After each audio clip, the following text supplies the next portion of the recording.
Idiots! Idiots in disguise. I mean, just look at me. Could you tell I'm an idiot? Let's find out. Look, I like Transformers Generation 1, you like Transformers Generation 1, unless you don't, but you'd have to be pretty damn delusional to think that the show didn't have some hilariously stupid moments. The Transformers, more than meets the eye. Autobots wage their battle to destroy the evil forces of the Decepticons. The Transformers. Because of some really goofy ideas getting the green light or people just not thinking things through, there were a lot of good times provided in Transformers G1 by the stupidity on display. So, let's go over my top 20 of them.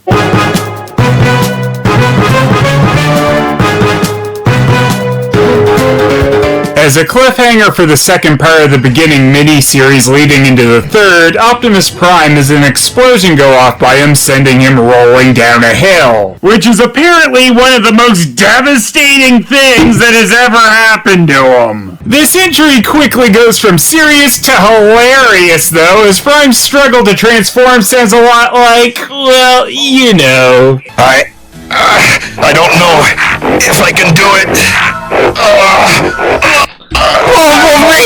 I don't know if I can do it! I'm gonna try transforming Bumblebee! No! I came! Look, we're all thinking. Got it! Come on, Prime! You can do it! Come on, Prime! You can do it! Thanks, Gears! That helps a lot. Spit on it, hook to it! You got it! You got it! You guys are gonna give him performance anxiety! Shut up! Especially you, Gears! The extent to which Prime being rolled down a hill hurt him becomes especially funny when in this same episode, Prime gets shot down from Earth's orbit and it's almost nothing compared to being rolled down a hill. I mean, just the falling from the earth. I mean, God still survived it. Man, Optimus Prime fell off. Especially funny when in this same episode, Prime gets shot down from Earth's orbit and it's almost nothing compared to being rolled down a hill. I'm fine. Laserbeak even blasts a hole into Prime while the Autobots were trying to repair him a couple episodes from this, which I'm pretty sure looked like a more devastating injury than the one that actually killed him in the movie, and still he was fine. I said I'm fine! If only Megatron knew to roll him down a hill, he could have won this war a few million years ago.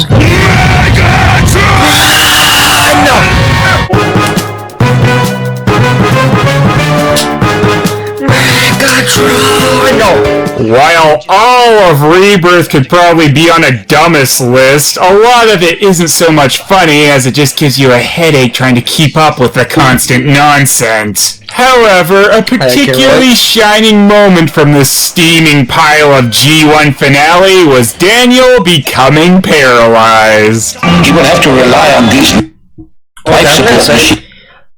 Would you guys want me to do this with, like, the Michael Bay movies, the dumbest scenes in the Michael Bay movies? Because I feel like that would be quite fun.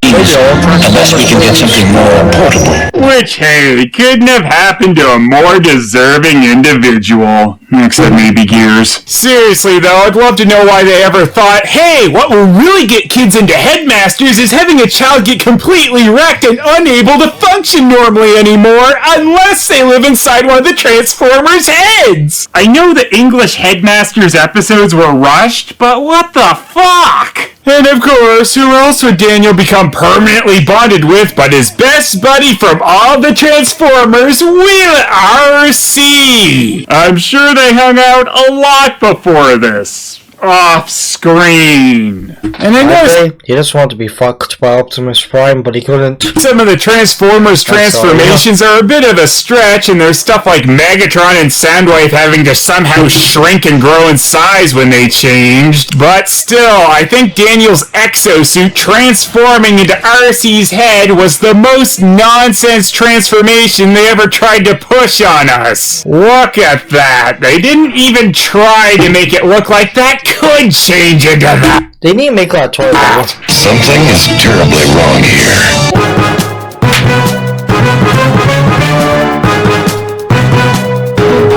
Wait, I just found out. That nonsense transfer. But also Optimus Prime forward was pretty funny. They ever tried to push on us. Look at that. Something is terribly wrong here.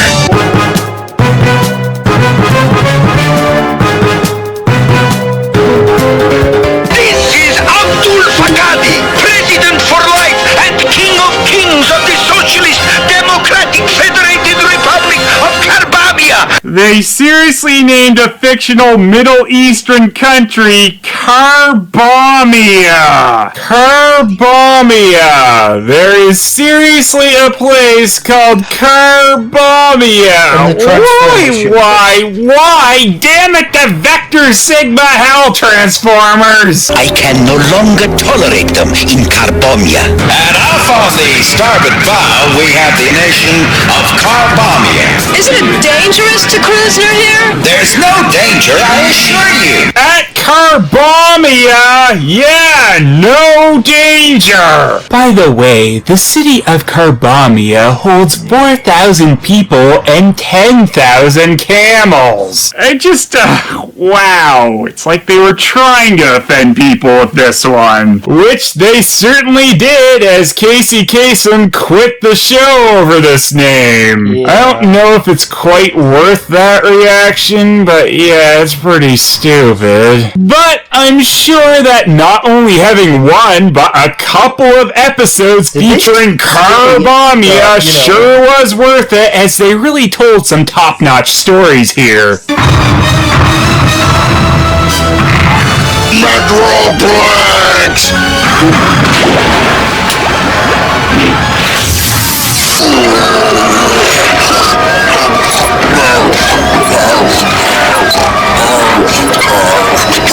Carbamian Energon can make me the strongest Decepticon in the galaxy.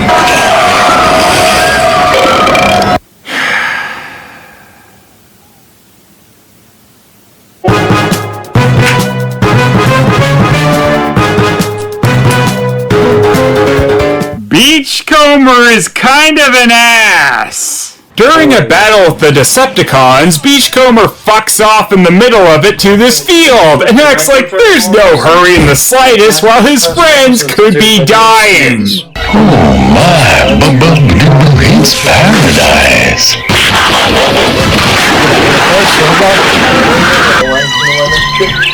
Let's see if I can learn your language.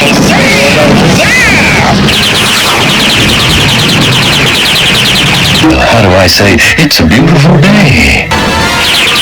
Beachcomber, follow me! Beachcomber, where are you?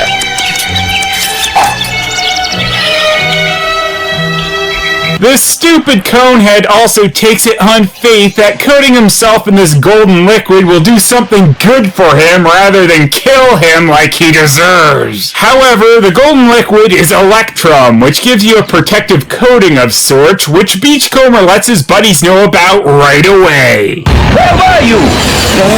Nowhere. Beachcomber has the same loyalty as Smokescreen, who betrayed his buddies once to go gambling. Smokescreen, that's enough! Let's go, we're running out of time! Hey, trust me, we're doing great! I really don't understand this area either, as this golden Electrum lake is in a cave, but there's a sky. But anyway, it's apparently worth letting your friends die to protect this nonsense little area, as Beachcomber tells none of the Autobots about the golden lake. like. Clearly it'll be safer in the hands of the Decepticons, Beach Bozo! Only when they are right in front of it near the end does he let them know about it, which is about as good as admitting your fall after you've been found out. Maybe if he'd let the Autobots know about this magic golden coating lake beforehand, he could have saved his precious little Golden Lagoon area, but it has to pay for Beachcomber's sins.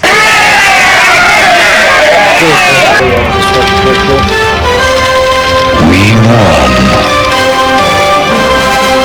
You know, maybe if you actually had some loyalty. And he could have saved his precious little Golden Lagoon area, but it has to pay for Beachcomber's sins.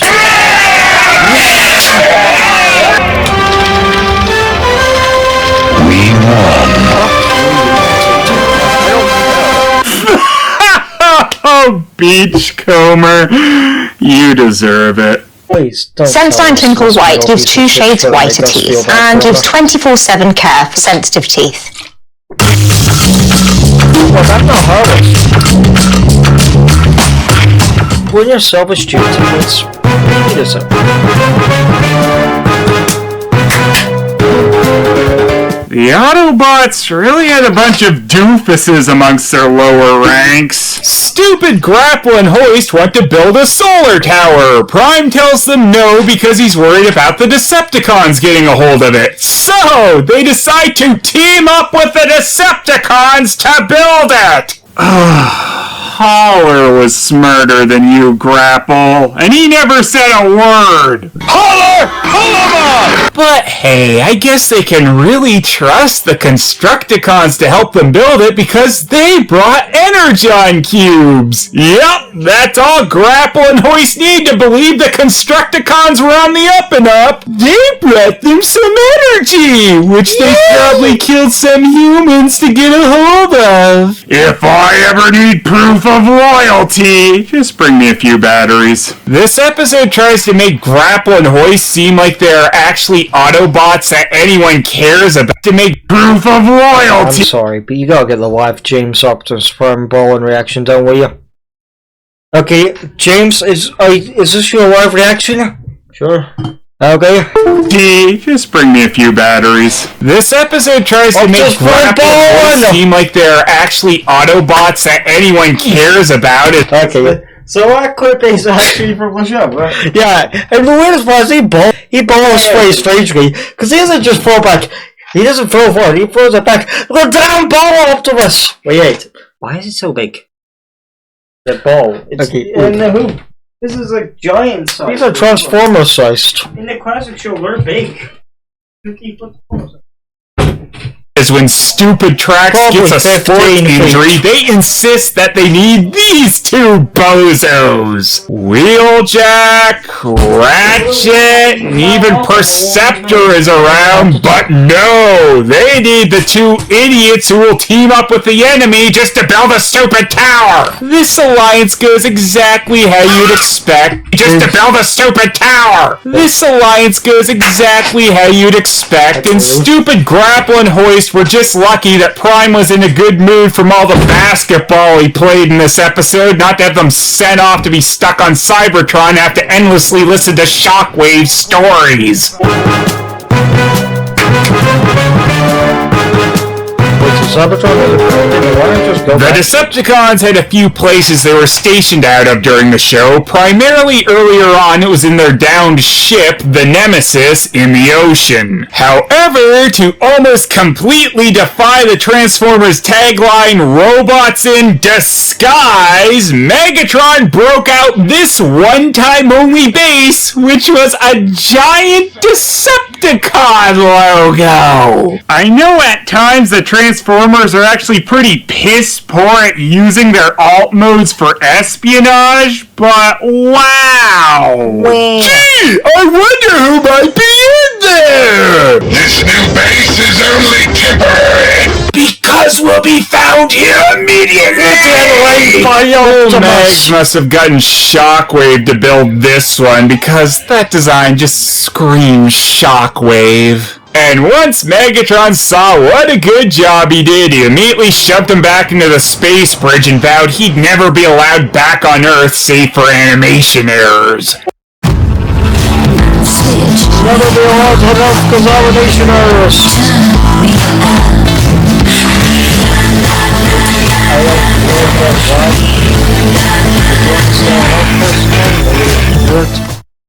Do you believe you can do well, champion? But, you know...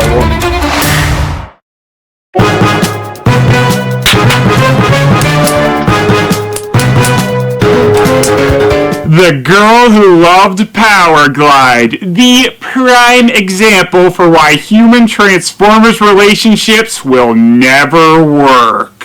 I want to go flying! I'll send you flying. Oh, I want to go flying again! Come on! Also, I don't know, Power Glide just seems to want to murder this girl for falling in love with him. Who are you? Power Glide's the name. Well, I don't want to justify Power Glide because he's definitely being really domestic with this woman, but yeah, I don't think he's Glove-in type. whoever you are. Power Glide's the name. Well, whoever you are. Power Glide's the name. Well, whoever you are. Power Glide's the name. Well, whoever you are. So yeah, after Power Glide saves this Astoria girl from the Coneheads and their boob missiles, she is immediately in love with Power Glide, which, hey, I guess is what the episode promised us. I'm always ready to rescue a girl as pretty as you. What do you know about Power Glide? Ooh, crash and burn, Spike! Though he is up against a plane, so that's some pretty tough competition there. Plus, Power Glide's a plane that can fit on a merry-go-round. He's got it all. I don't care what you want to do. We're going to the volcano. Let go of me! Let go! Don't you touch my necklace! Oh, classic relationship issues. Power Glide is pretty lucky that he only has to balance dating with taking on the Coneheads, as they can be taken out by having a bunch of cola dumped on them. Seriously, that stops them. Looks like they just earned themselves Shockwave detail after this. Hey, you're hurt. You could get sand in it or something. You're a real pain in the afterburners, you know that? You know, you don't have to be Mr. Macho all the time, okay? I mean, like, I care about you. You saved my life. Of course, you wouldn't feel anything like that about me. Of course not. You're a robot. I love that she states he is a robot and she wraps his wound with cloth, but she might be right. He might get an infection from the sand. This is kinda a classic love story we have here, though. Girl falls in love with Plane. Plane constantly tries to kill her by throwing her around. Gotcha. Well, Power Glide does at least show he cares a little by using his insta-parachute power when he tells her to go take a flying leap. Here, jump for it. Yep, I think these two are gonna make it just fine. That's cute. Your cheek's in the controls. Oh no, I'm staying with... I ought to sock you one. Also, Power Glide has a fucking heart in his chest? What the shit?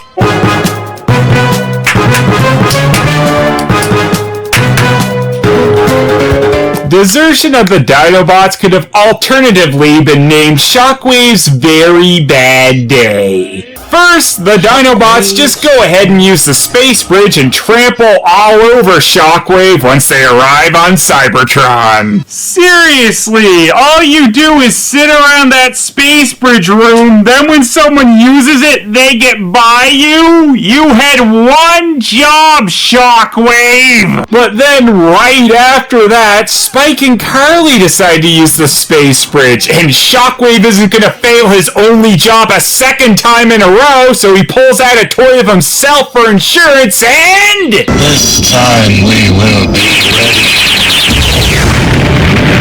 blows up the thing he was supposed to be guarding. Luckily for Shockwave, this is one of those cartoon cliffhangers that plays out slightly differently once we actually return to the story, and instead of blowing up the space bridge, he just deletes Carly's car. But then, of course, the silly Lummox still lets the two humans get by him. But that's when Shockwave gets serious. Oops! I hope that wasn't important! He won't blast one of his own robots.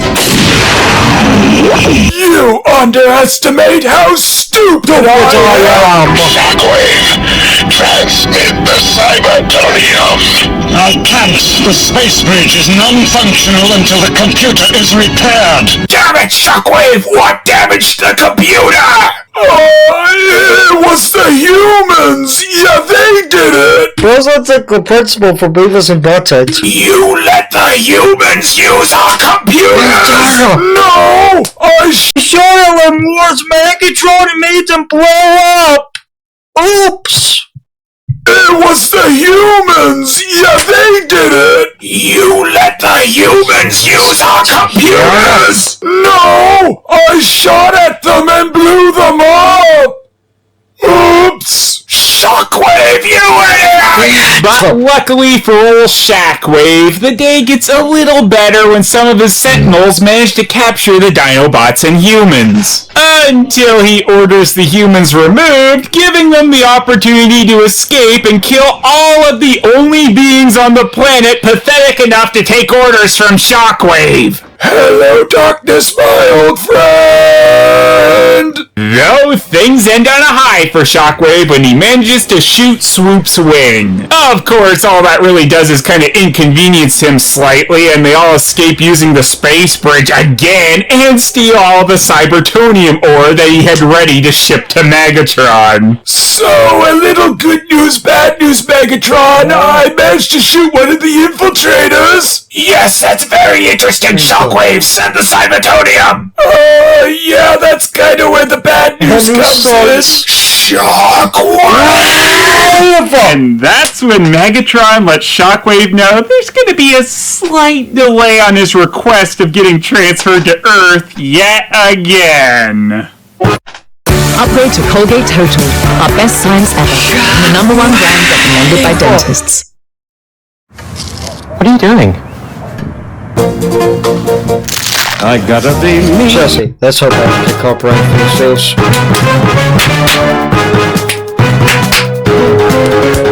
This is another episode where Rodimus Prime really gets to shine as he gets an explosive away from a bad guy, then immediately scratches his head with it while Ultra Magnus tries to stop the dummy from killing himself. Rodimus, you just make it so hard to like you. No wonder the moment they got the Matrix out of you, your time was spent shooting targets with Daniel. Now this episode actually features Cobra Commander, so it's the only episode of the cartoon that has a G.I. Joe crossover element like this, and it's a giant mess of an episode. It also annoys me that they'd gotten Chris Latta back for another Season 3 episode instead of following up on the now live Starscream thing. They instead made whatever the hell mess this is. So yeah, Cobra Commander just happens to have a machine laying around that can suck out the Autobots' minds from their bodies, but also makes human bodies for them. You know, just one of those machines, and I'm sure if it can somehow make human bodies for Autobots, it could do so for humans that have diseases or injuries. So, you know, just a little revolutionary device that Cobra Commander could be. So, you know, just a little revolutionary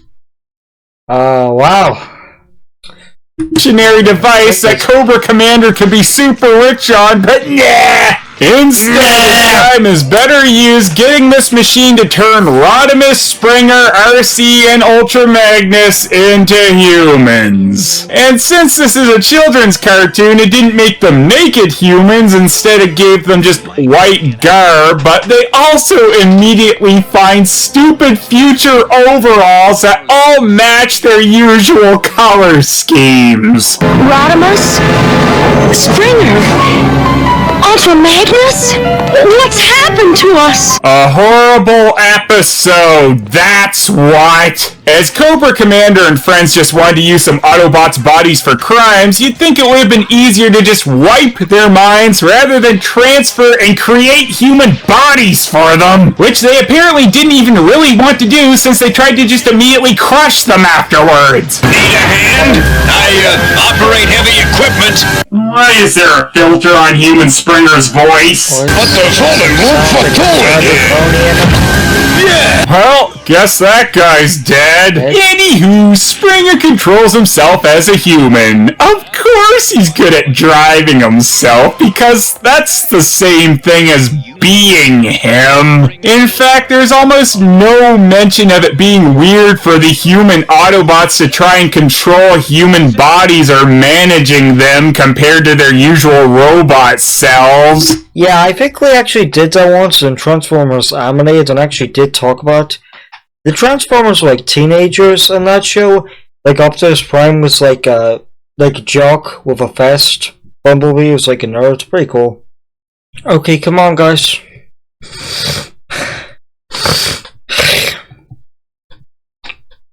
Okay, here's recording. So, at least they really made the least of this nonsense plot.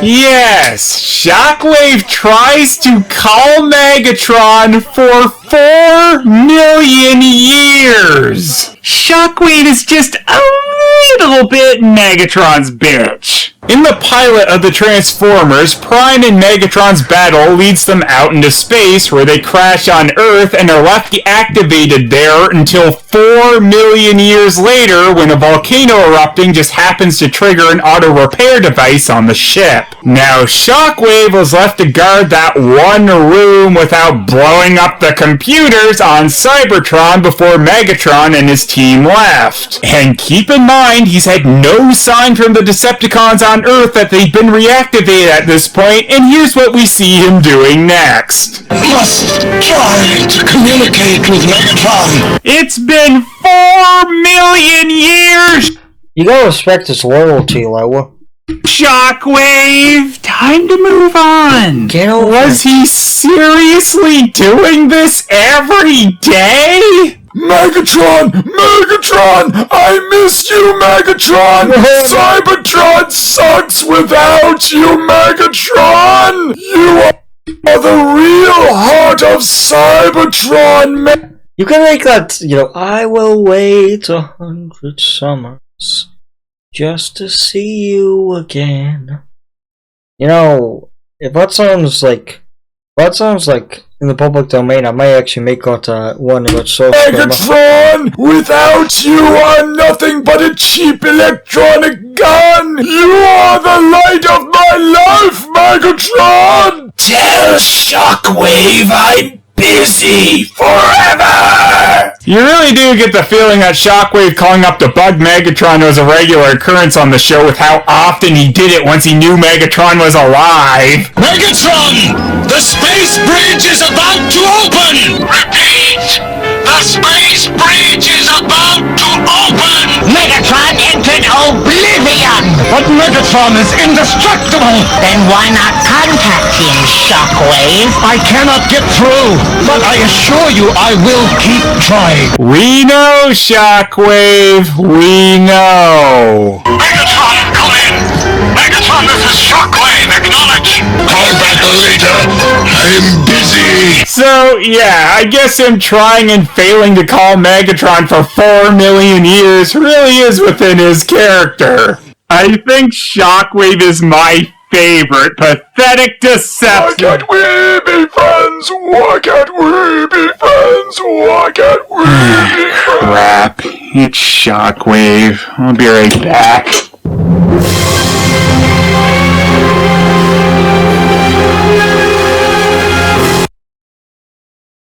Grammarly is an AI writing partner that works seamlessly with your everyday apps and helps professionals write better and faster so they can get all their work done or do anything. These stupid Transformers moments are more than meets the eye! Actually, they're not. They're kind of exactly what meets the eye. The Transformers, more than meets the eye. Autobots wage their battle to destroy the evil forces of the Decepticons. The Transformers. Alright, my top 10 funniest, dumbest Transformers moments. Let's do this!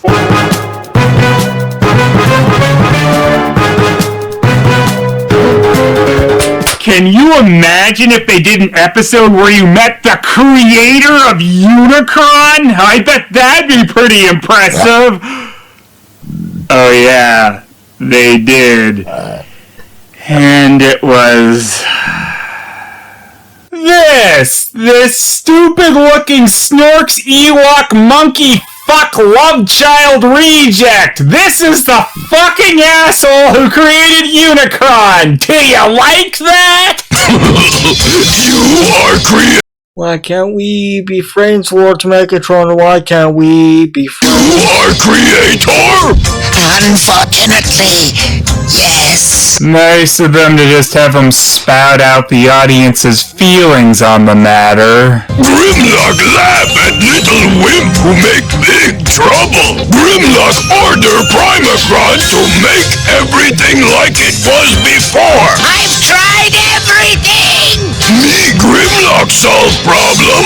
Of course, the reverse switch! And the audience laughs themselves to tears. This episode could have been pretty interesting as well, as it started with some force calling all the primitive Transformers, Autobot and Decepticon alike, and them being told the creator of Unicron had created another terror, which was a pure energy being that was absorbing the life force out of worlds completely. But then we find out the stupid little monkey shitter looks like he should be singing "Why Can't We Be Friends with a Group of Children" as the fucker who did it. It's like someone dared them to come up with a more disappointing creation story than when they told us that those five-faced doofuses that just kept dumping people into water from the movie had actually created the Transformers. And they said, BAM! Here you go! This It's actually fair in the Bay movies, humans create Transformers. Pretty cool theory, yeah. Space made Unicron! Try taking him seriously again after looking at this Space made Unicron! Grandma! Try taking him seriously again after looking at this stupid wiener's face crying about Grimlock ruining his shit! I have extreme father issues.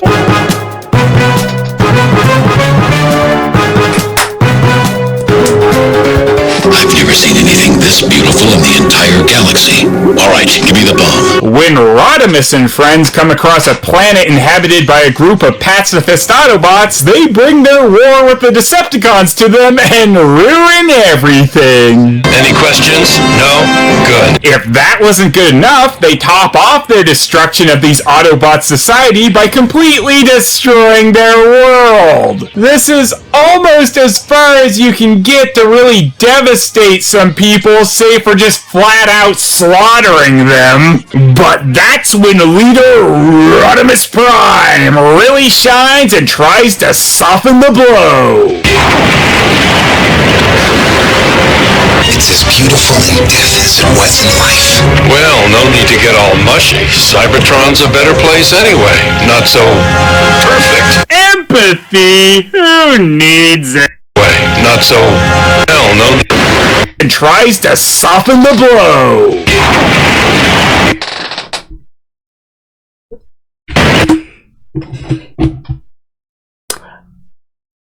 We blew up. We blew up a planet of Cybertronians that didn't want this war to happen. They blew up a planet of Cybertronians that were pacifists. They didn't want that to happen, and they got fucking blown up.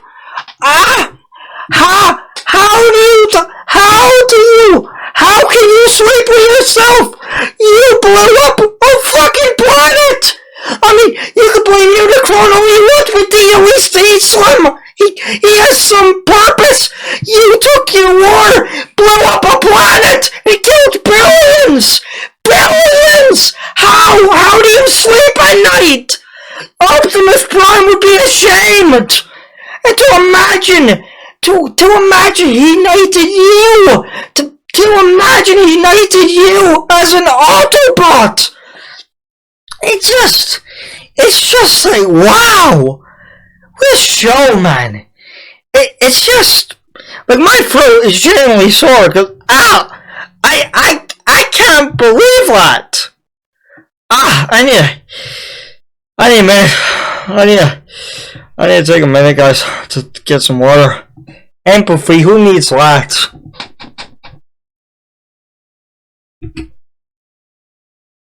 Tries to soften the blow. Death is what's in life.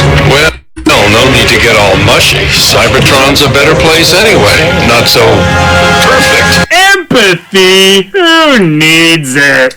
Oh well, it's not like Rodimus actually knows these stupid Autobots. He's more caring about his real friends. Gross.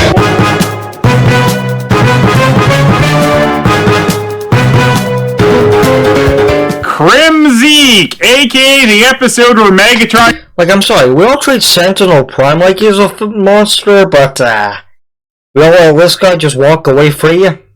creates a really annoying electric creature, and it's the worst Pokemon ever!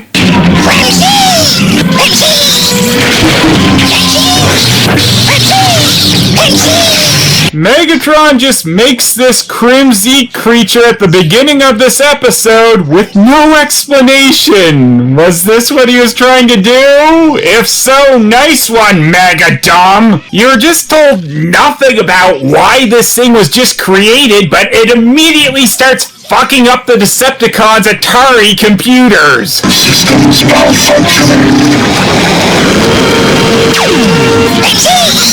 Yes, Crimzeek, you will be my ultimate weapon against the Autobots. Really, Megatron? Really? He doesn't know what Crimzeek is at all. How's that computer call?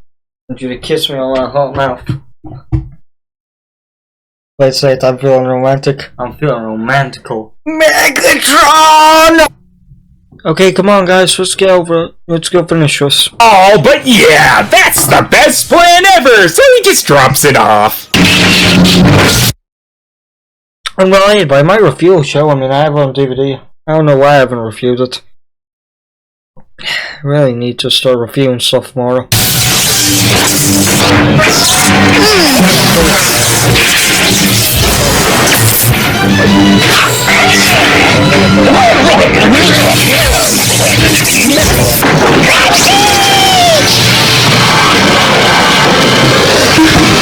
This is juvenile, even for G1. So, if you ever wanted to see the Autobots trying to take care of some stupid electric child that just flies around messing everything up and saying its name over and over, man, is this the episode for you? Oh no! He jumped into the screen and it was like he just went there! Well, when you put it that way, it just sounds stupid as fuck! Electricity is magic, right? We have no idea how it works. What this arcade game was programmed with the possibility of electronic Pokemon invasions. Talk about a bull in a shit! Then, even though Blaster was coated with anti-Crimzeek spray from their earlier failed plan of standing around watching Crimzeek bounce off them, it somehow goes into them and multiplies itself somehow in other colors, because why the fuck not? Watching the Autobots get wrecked by this piece of shit is really just kinda sad. But what the episode actually tries to play as being sad at us is when they blow the stupid fucker up. He's gone, isn't he? It's not sad, Bumblebee! He's really happy, Oh, yay! Another one pops out a blaster at the end, messing up electronics around the city, likely leading to a bunch of deaths. What a happy ending! I mean, it is pretty funny. But it's not funny, B. It's not sad, B.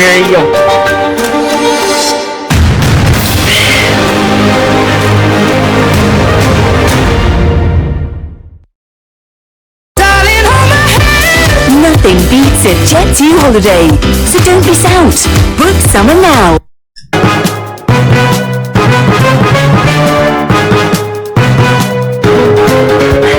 Daniel and Wheelie fuck around trying to find out Ultra Magnus's birthday. A pitch that should have immediately been thrown into the shredder. Daniel and Wheelie is one of the worst combos you could possibly come up with in Transformers. Well, maybe if Gears was still around, they could have thrown him in just to see if they could have immediately made every viewer watching the episode hate their existence. So, Daniel and Wheelie decide they need to find out Ultra Magnus's birthday, which of course is something not celebrated by Transformers. But hey, Daniel and Wheelie decide they need to find out Ultra Magnus's birthday, which of course is something not celebrated by Transformers. But hey, Ultra Magnus's birthday isn't about him, it's about stupid little asshole Daniel. This is apparently something so important that the two geniuses at work steal a ship to try and find the info cause, it's not on Cybertron. The really important information like birthdays has got to be kept super secret. Anyway, they ruin said ship because of course they do, and Daniel breathes on an asteroid. I see nothing wrong with that. Moving on. But yes, there was an Autobot info asteroid. Why? Why would you keep some of your information on an unmanned asteroid out in the middle of nowhere? I just don't get you sometimes, Autobots. While this place doesn't have any actual people on it, they do have automated file robots which try to kill them. I'd say that's another flaw in the system, but considering it's trying to kill Daniel and Wheelie, luckily for them, the Decepticons saved them from the file robots. Yes, really. And this also means they have led the enemy to this stupid secret Autobot info center, and this drags Ultra Magnus into a life and death struggle that he wouldn't have had to dealt with right now if these two hadn't pulled this shit. Happy birthday! But it's not a real birthday bash without an explosion, so after luring the Decepticons to the horrible idea info asteroid, they've got to destroy it now, so Wheelie hits the auto-destruct button. And really, what good library doesn't have a quick explosion option? Now they've lost a bunch of info thanks to Daniel and Wheelie. Luckily, they didn't make you suffer through too many adventures of these little shitters teaming up. Until the Japanese Headmasters series, where they made that something you had to see every damn episode!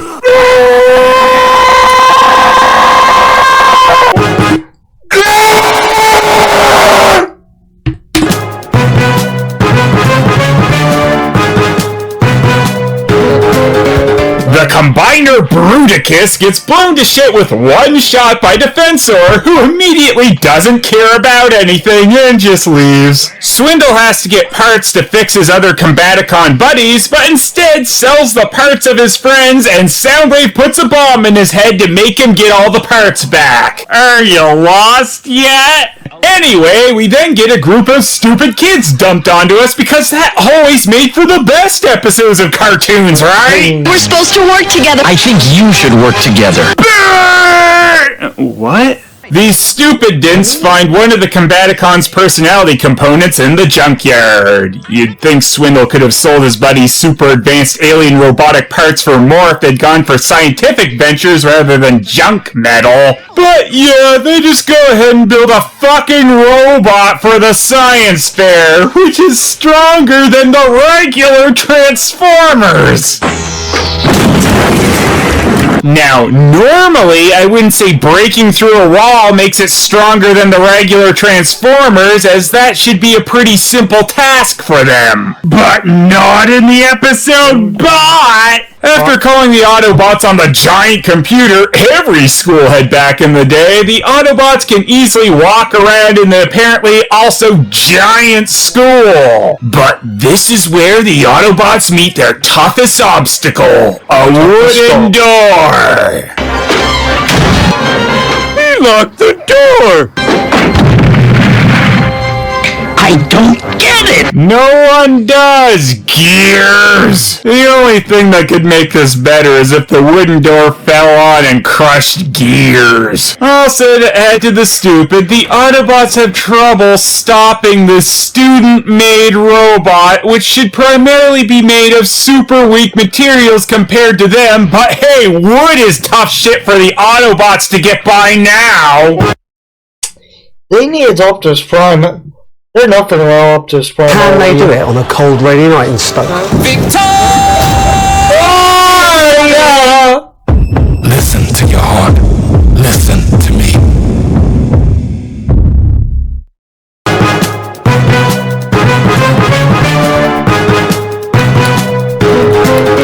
Blitzwing, Astrotrain, and Starscream decide to put Megatron on ice and take over the Decepticons, and this might have actually worked out pretty well. Except they also betray Starscream, the only one of these three that has a clue in their head. Blitzwing immediately decides to make a football stadium his headquarters, and when he crashes into the stadium, the football coach, of course, gets his team to pass the ball to the tank. Coach, it's a tank! What do I do? Give him the ball! Give him the ball! Not quite sure that's how football works. Blitzwing then spends most of his supposed time as the leader of the Decepticons shitting around this stadium and shooting the scoreboard whenever he thinks one of his pathetic little acts is a victory. Also, I'm fairly certain that should just blow the scoreboard up. Blitzwing then shows the mark of a true leader as he takes plays from the football coach's battle strategy. Give me some military advice. I only know football plays. Tell me what's on your mind. Zone defense. Zone defense. This is probably why neither side wanted you, Blitzwing. Blitzwing had actually defected to the Autobots at the beginning of Season 3, but then would be seen later back with the Decepticons. Both sides probably just kept throwing him back off their side once he would suggest getting a football coach to lead them to victory. Trax is somehow pathetic enough to actually get smashed by stupid Blitzwing during this episode, so yeah, he really gears this one up. The other triple changer genius, Astrotrain, wants a train station to be his HQ, and his greatest victory as part leader of the Decepticons is taking over some trains to conquer train tracks. He also wastes time giving them simple intelligence, much like his own. Astrotrain tells the Seekers at one point he's the leader, and they don't believe him. Just strange. I wonder why. Rev up! Rev up! Collect the energon cubes! Show them what you're made of! Spike gets a load of debris on him, but he just needs some AC from Prime, and he's okay. Jeez, if only Prime had let stupid Daniel use his magic AC, RC wouldn't have had to have him stuck in her head. We built your maze! Now you keep your part of the bargain! Why don't you go build a bridge and jump off it? Constructicons, transform into Devastator! Blitzwing, just... wow! Idiot! So yeah, the most pathetic takeover of the Decepticons ever ends with as much dignity as it deserves. Get this straight! I am Decepticon leader!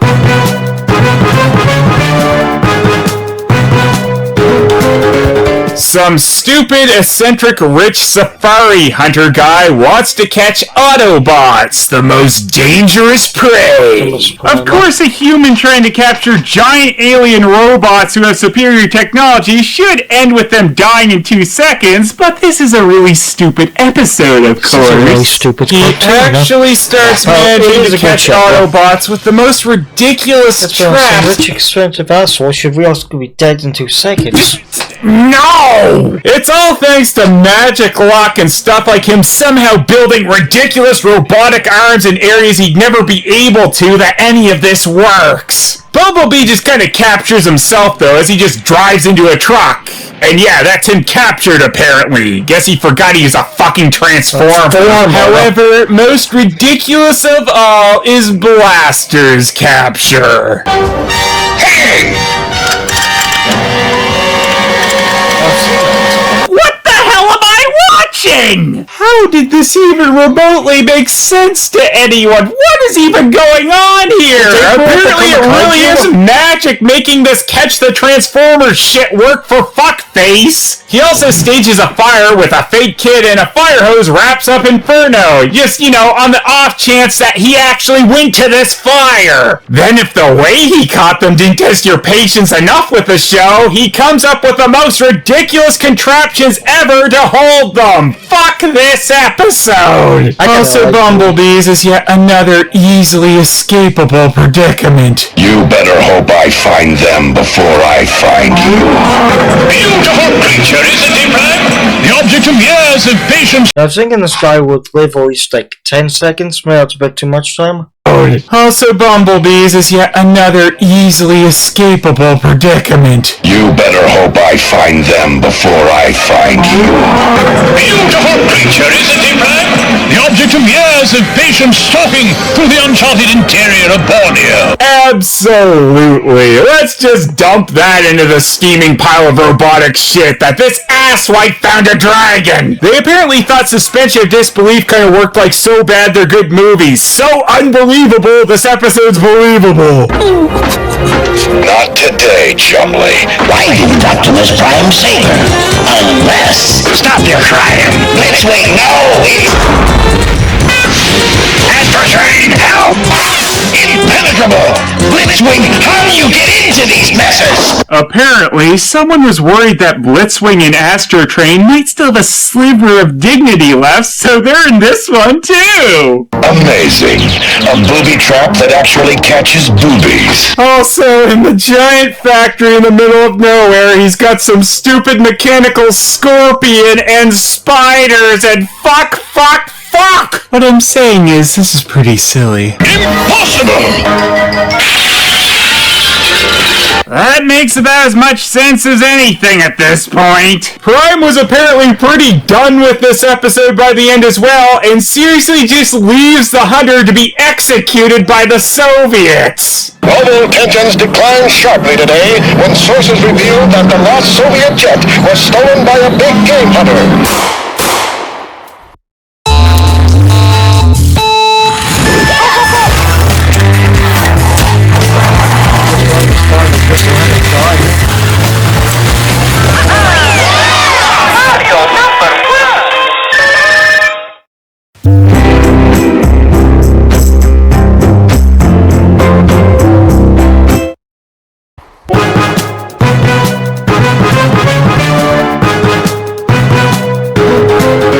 This episode starts off with Soundwave, Megatron, and Starscream just kicking back and checking out some highly explosive crystals. Polonium crystals, the most rare and dangerous form of raw energy in this solar system.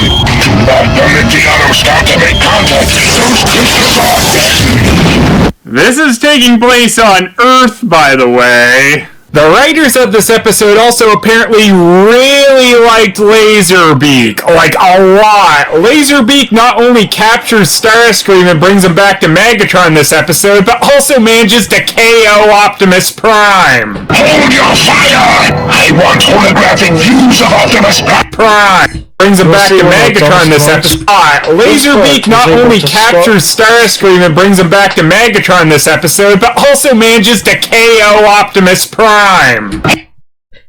Okay, let me just take five seconds. Hey guys, come on, let's go finish the rest of this episode. Hold your fire! I want holographic views of Optimus Prime from every angle! Do not harm him! Sometimes you have really warped ideas for how to try and win your war, Megatron. But I'm sure once Megatron releases Prime Gone Wild, the Autobots will just quit immediately. Oh, but I kid. Megatron just very easily makes a perfect clone of Optimus Prime by getting these holo pics of him. It's mind-boggling that he's able just to build something like that this easily. Also, you'd think this would take a lot of energy, and energy was kind of something the Decepticons were constantly battling the Autobots to try and get at this point in the series. Though if Megatron can make a perfect copy this easily, he could just make an army of remote-controlled beings. But of course, he'll never use this again. And yeah, now Megatron's deep into his game of Virtua Prime, complete with perfect on-the-fly voice changer software. Bumblebee, come over here. The computer's not responding to my input.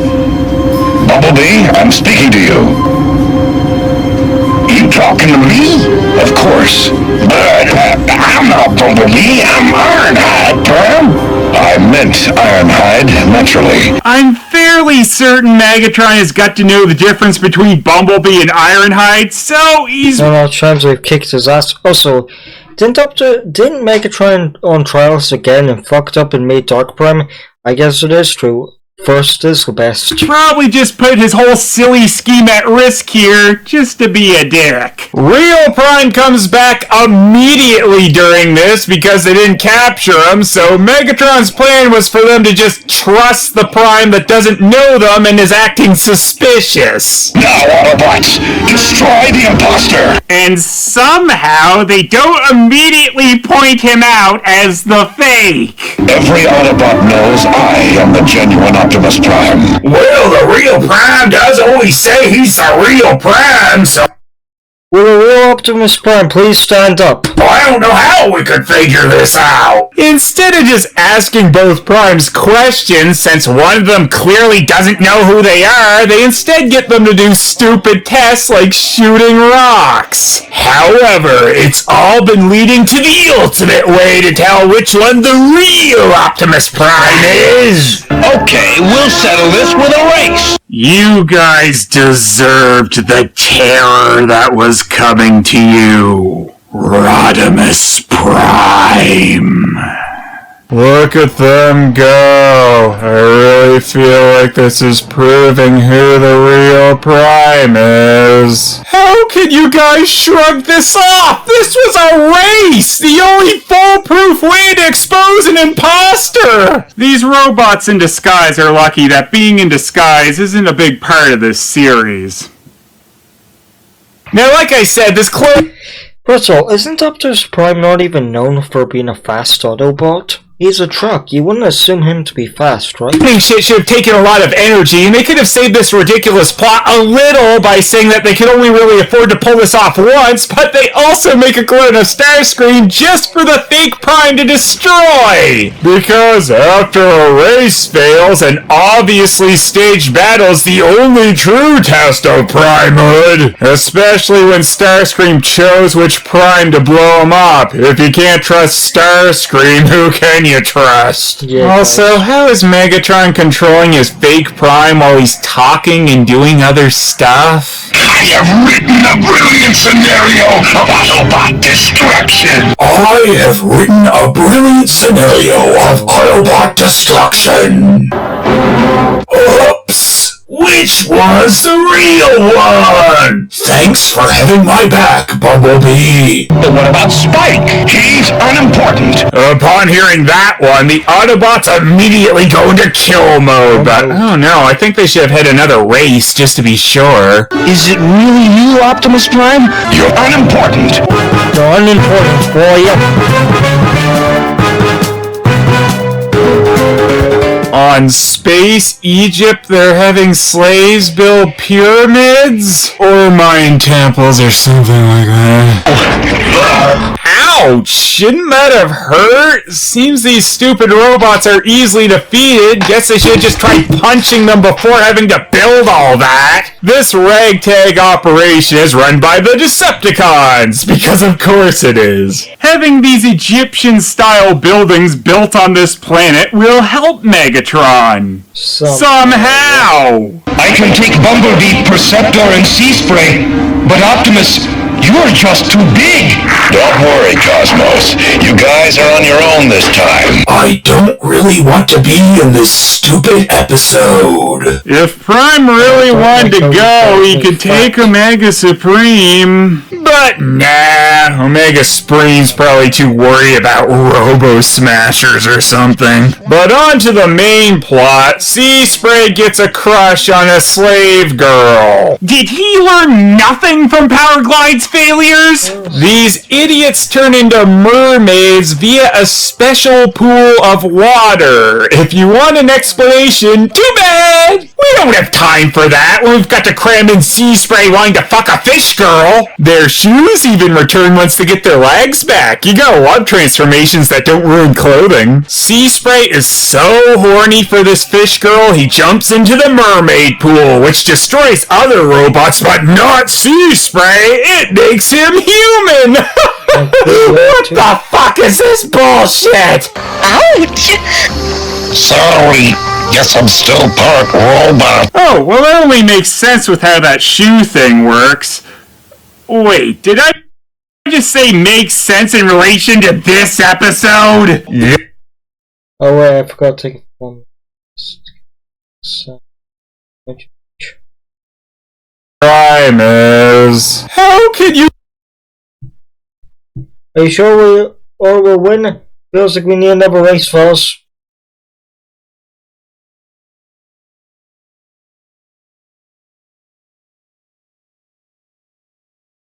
Makes him human! What the fuck is this bullshit? Ouch! Sorry, guess I'm still part robot. Oh, well that only makes sense with how that shoe thing works. Wait, did I just say makes sense in relation to this episode? Then of course, Sea Spray doubles down on his transformation nonsense and gets turned into a mermaid. No robotic feet on that one. But yes, there is seriously an episode of Transformers where a Transformer transforms into a mermaid. Merman. Merman. Rumble, those two appear to be leaders. They appear to be leaders of what? They are swimming over there. Guess it doesn't take much for leadership on the planet of the Magic Mermaid Pool. And if you thought Sea Spray's mer transformation wasn't silly enough, well, they threw in this one. Now I've got you dead to rights. Hey, what's going on? You must think of a tree. It's your only chance. Otherwise, you'll never escape total oblivion. Okay, phew, that was close. Hey, wait a minute. Rumble gets turned into a tree? Sea Spray's fish woman then turns herself into an Autobot. Apparently you can just turn yourself into whatever in the Magic Mermaid Pool. This begs the question though why they didn't turn themselves into these beforehand to fight the Decepticons. But most importantly, why doesn't she have stupid human feet on her robot form? So, you don't care for being a robot? I am what I am, but that doesn't mean I don't love you. But it probably should.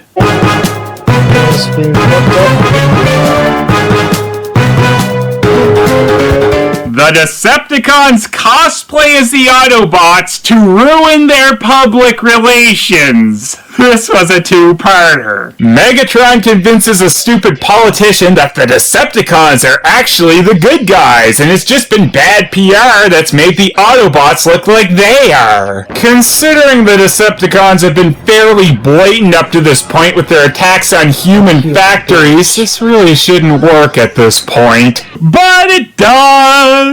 So yeah, the Decepticons stage a battle against some of the other Decepticons cosplaying as the Autobots, again with perfect voice changers. Another raid to blame on the Decepticons.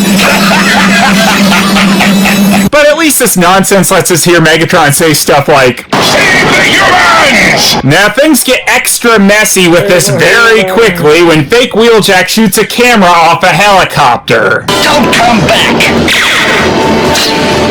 Even though the Decepticons' whole plan was to record this and give the Autobots bad press, so why would he do that? And of course, all it takes is a Probably didn't mean to.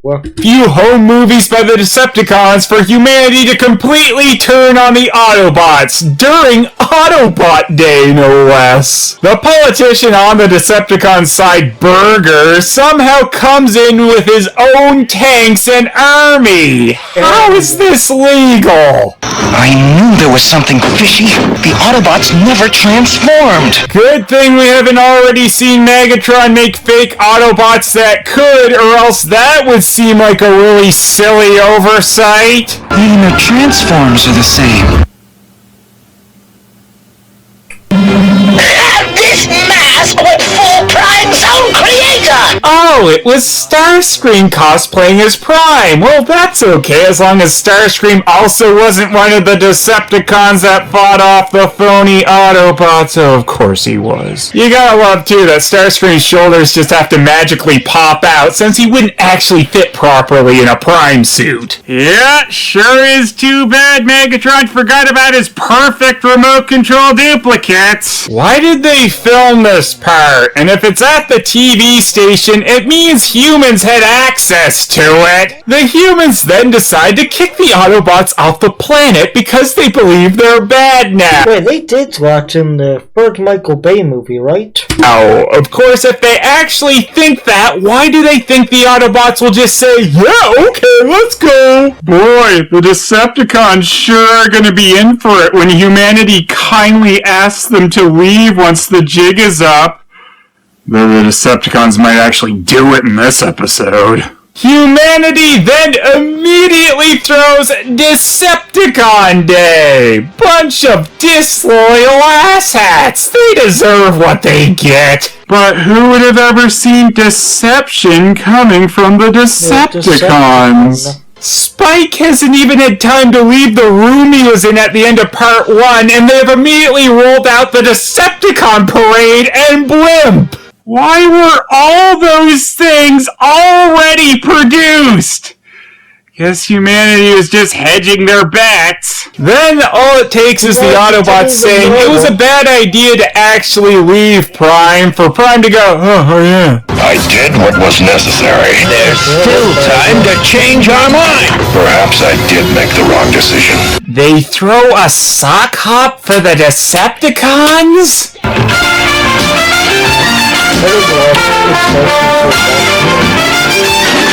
Laserbeak want a cracker? Megatron coloring book? A Megatron coloring book? Humanity. I meant to be the only one with one of those! You suck. Mr. Megatron, what are your plans here on Earth? I'm glad you asked, Earth Germ. What? My plan is to conquer this mudball of a planet. Huh, of course Megatron waited for the parade and sock hop to be over before he revealed the obvious. How could we have been so stupid? Good question! And really, that's a question that could have been asked after any of these moments. Now, if you'll excuse me, it's Decepticon Day, and I always celebrate a day for murderers as long as they get good PR afterwards.